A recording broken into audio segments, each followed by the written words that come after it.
February 1956. In the heart of New York, Operation Big City was underway. A Ford Mercury, specially adapted with a hidden exhaust pipe, pumped out bacteria onto the streets of Manhattan.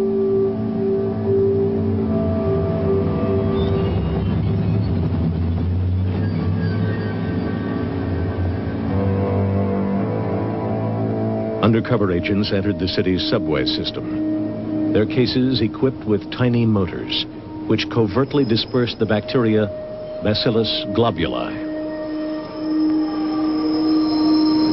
10 years later, the Army returned.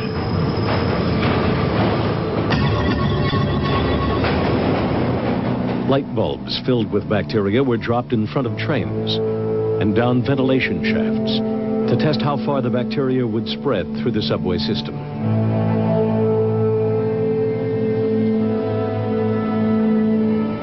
For years, these public experiments were kept secret from the citizens of New York.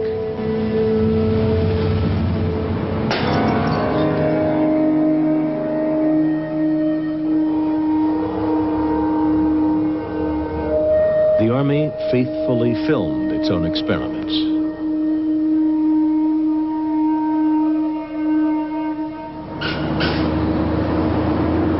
This Washington, D.C. bus station was the site of another secret test. 30 similar trials were conducted at public locations all across America. One of the earliest experiments had fatal consequences.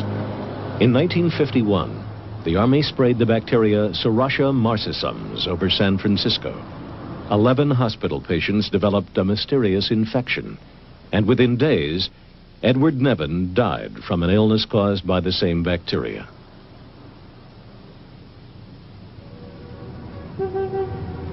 In 1953, CIA employee Frank Olson leaped through his bedroom window on the 10th floor of this New York hotel.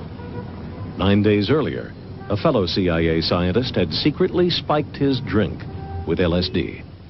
It took the government 22 years to acknowledge its role in Frank Olson's death. Another cover-up concerned the death of a civilian, Harold Blower. Suffering from depression, he was a patient at the New York State Psychiatric Institute. There, he and 5 other patients were unwittingly tested with mind-altering drugs by doctors who'd signed a secret contract with the U.S. Army. Again, it was more than 20 years before his family discovered the truth. In 1975, I was living in California with my 2 children. There was a knock on the door, and 2 people in uniform were at the door. They said they were from the Pentagon. They wanted to talk to me about the death of my father. And I told them that my father had been dead a long time. They came in and they told me that they had found papers at the Edgewood Arsenal in Maryland. And these papers had information about my father's death. It took Harold Blower's family 15 years of fighting the government in court before a judge's ruling established the facts. On January 8, 1953, between 9:53 and 9:57 a.m., my father was injected with 450 milligrams, or 6.47 milligrams kilograms of body weight of EA1298. According to the drug study notes, at 9:57, my father became very restless and had to be restrained by the nurse. He began sweating profusely and flailing his arms wildly. At 10:01, he pulled up in bed, his body stiffened, his teeth clenched, and he began frothing at the mouth. Similar reactions continued for over an hour.